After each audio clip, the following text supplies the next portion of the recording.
ஆயிட்டு தர்றா.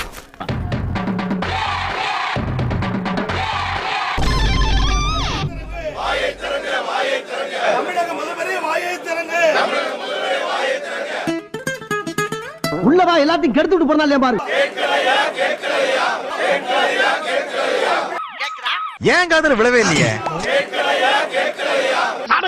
நல்லா தான் கேட்கல, அப்புறம் என்ன மீசியை வச்சுதான் கேட்டுக்கிட்டே இருக்காயா கேள்வி. இந்த அருமையான நிகழ்ச்சிக்கு உங்களை வரவேற்று டிவியாச்சும் பாப்போம். சீராரும் வதனமென திகழ் பரத கண்டமிதில் என் மனசுல உள்ள பாரமே குறைஞ்சிருச்சு.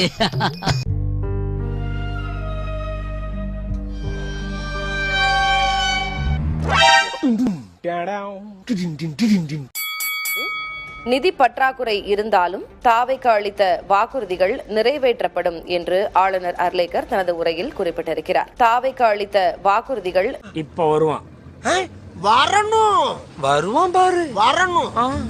தமிழ்நாட்டுல இன்னைக்கு ஒவ்வொரு நாளும் பல்வேறு பிரச்சனைகள். ஆனா எத்தனை பிரச்சனை நடந்துட்டு இருந்தாலும் இன்னைக்கு முதலமைச்சர் கோட் சூட் போட்டிருக்காரு, இன்னைக்கு முதலமைச்சர் வேட்டி சட்டை கட்டியிருக்கிறாரு, இன்னைக்கு முதலமைச்சர் டிஃபன் பாக்ஸ்ல லஞ்ச் எடுத்து வந்து சாப்பிடுறாரு, கோட்டையிலே சாப்பிடுறாரு, அவர் வாயில அவரே வச்சு சாப்பிடுறாரு.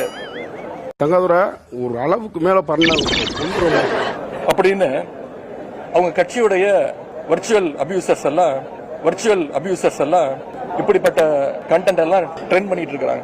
இதெல்லாம் எங்களுக்குள்ள ஒரு என்டர்டைன்மெண்ட்டுங்க.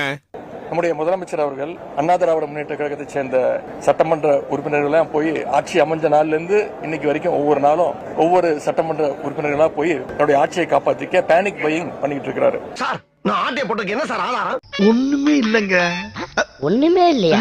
மாற்றம் அப்படின்னு சொல்லிட்டு இன்னைக்கு இந்த ஆட்சிக்கு வந்தாங்க. ஆனா இன்னைக்கு பொதுமக்கள் நம்ம சொல்றாங்க, இது மாற்றம் இல்ல, மாட்டிக்கிட்டோம், நாம எல்லாம் சேர்ந்து இவங்க கிட்ட மாட்டிக்கிட்டோம் அப்படின்னு. எதுக்கு முனையா? இது மாற்றம் இல்ல, மாட்டிக்கிட்டோம், நாம எல்லாம் சேர்ந்து இவங்க கிட்ட மாட்டிக்கிட்டோம் அப்படின்னு. சார் நீங்க மைண்ட் வாய்ஸ் நினைச்சு சத்தமா பேசிட்டு இருக்கீங்க. மாநிலத்தின் கடன் 2021 5.13 லட்சம் கோடியாக இருந்த நிலையில் தற்போது 10 லட்சம் கோடியாக அதிகரித்துள்ளது. மாட்டிக்கிட்டோம் அப்படின்னு கேட்கிறது சுவாமி. மாட்டிக்கிட்டோம் என்றா கேட்கிறது.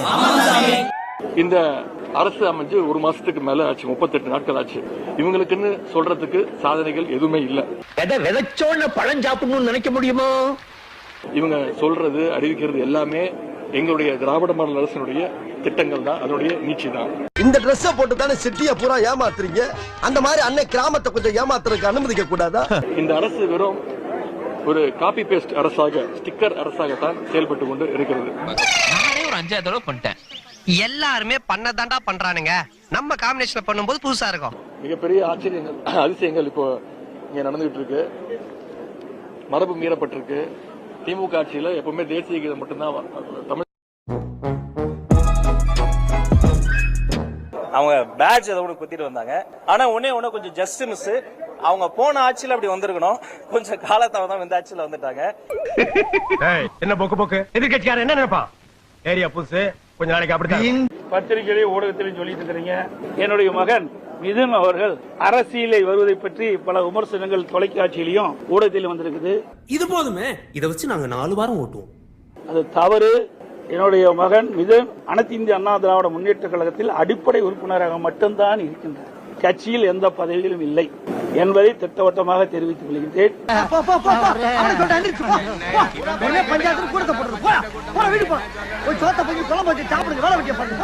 என்னுடைய மகன் அரசியலுக்கு வரமாட்டார். மீண்டும் ஒருமுறை சொல்கிறேன், அடுத்த திருத்தமா சொல்றேன், என்னுடைய மகன் அரசியலுக்கு வரமாட்டார். அதிமுகவின் முக்கிய முகங்களில் ஒருவராக கருதப்பட்ட சி விஜயபாஸ்கர் தற்போது தன்னுடைய சட்டமன்ற உறுப்பினர் பதவியை ராஜினாமா செய்திருக்கிறார்.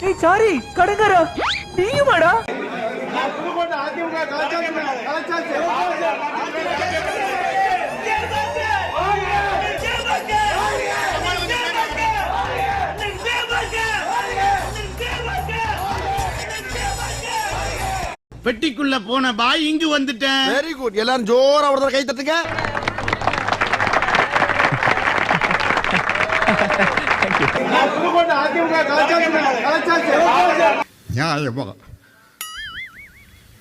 நீங்கள் செய்தது நியாயமா? அது அவரை தான் போய் கேட்கணும். நீங்க போய் கேளுங்க அவரை, ஏங்க இப்படி எல்லாம் இருக்கிறீங்க, போய் நீங்க கேளுங்க. எனக்கு தெரியும் மேடம், இவனை எப்படி காப்பாத்தினா, எப்படி செஞ்சா, எப்படி போனா, இவனுக்கு எப்படி சோறு ஊட்டினா, கைய வச்சு இப்படி சொன்னப்பே நான் புரிஞ்சுக்கிட்டேன். தொகுதி மக்கள் என்ன விரும்புகிறார்களோ, நான் எப்படி நடந்து கொள்ள வேண்டும் என்று விரும்புகிறார்களோ, நான் எப்படி இருக்க வேண்டும் என்று அவர்கள் எதிர்பார்க்கிறார்களோ, அந்த நம்பிக்கையை நான் காப்பாற்றுறேன். முடியாது மேடம் அப்படின்னு பாத்தீங்களா, அப்பயே நான் புரிஞ்சுக்கிட்டேன். அது எங்க தலைமை சரியில்லை, அவர் ஜெயிக்க முடியுமா சொல்லுங்க? அவர் ஜெயிப்பதற்கு காரணம் எங்க தலைமை, அதை முதல் உணருங்க. நான் முதலமைச்சராக இருக்கின்ற காலத்திலே பல்வேறு திட்டங்களை கொண்டு வந்த காரணத்திலே, அனைத்து இந்திய அண்ணா திராவிட முன்னேற்ற கழகம் மக்களிடத்திலே செல்வாக்கு பெற்ற காரணத்திலே, அனைத்து இந்திய அண்ணா திராவிட முன்னேற்ற கழக தொண்டர்கள் நிர்வாகிகள் கடுமையாக உழைத்த காரணத்திலே அவர் வெற்றி பெற்றார். அதை மறந்து விட்டாயா? இதுதான் ஒரு கண்ணியமான வீரனுக்கு அழகா நாளைய சரித்திரம் உன்னை காரி துப்பாது. அதிமுக ஒவ்வொருவரா வெளியேறிருக்காங்க. நீங்கள் இருந்த ஒரு கட்சி என்னை தொடர்ந்து இல்ல, என்னை வெளியேற்றப்பட்டேன் நான். அழைத்து வர சொல்லவில்லை, இழுத்து வர சொல்லி இருக்கிறீர்கள். வாங்க. உங்களுடைய முடிவு திமுக இணைந்ததுக்கு பிறகாக பலரும் மாற்றுக்கு விருப்பத்துக்கு மாறிட்டு இருக்காங்க. அது குறிப்பா இந்த தேர்தலுடைய தோல்விக்கு பிறகு இந்த கேள்வி நீங்கள் தவிர்க்க வேண்டும். இருக்கு. நீங்க அப்ப எதிர்கட்சியா இருக்கீங்க, இப்ப அந்த கட்சியோட இருக்கீங்க, எப்படி பாக்குறீங்க? அது எப்படி பாக்குறது? ஆமா, அப்படித்தான் பாக்கணும். அது மாதிரி அது பாட்டுக்கு சொன்ன கொஞ்சம் வாங்க. எதிர்கட்சி தலைவர் அவர்கள் எல்லாமே சொல்லிட்டா இருப்பதில்லை, அதை மட்டும் போடுங்க. இடம் சரியில்லை, கிளம்பிட வேண்டியதான். பெண்கள் பாதுகாப்பை உறுதி செய்யப்பட வேண்டும். குறிப்பாக உயிர் பயத்தை கொடுக்க வேண்டும். எத்தனையோ வெளிநாட்டுல பாக்குறோம், பெண்களுக்கு எதிரான குற்றங்கள் இழைப்பவர்களுக்கு உயிர் பயத்தை காண்பிக்கிறார்கள். மரண தண்டனை கொடுத்தாதான் இவங்க அடுத்த முறை எந்த ஒரு பெண் குழந்தைகள் மேலோ பெண்கள் மேலோ பாலியல் அத்துமீறல் நடத்துவதற்கு துணிய மாட்டார்கள். தண்டனைகள் கடுமையானாதான் தப்புக்கள் குறையும். மறக்காம சர்ப்ரைஸ் பண்ணுங்க. தேங்க்யூ.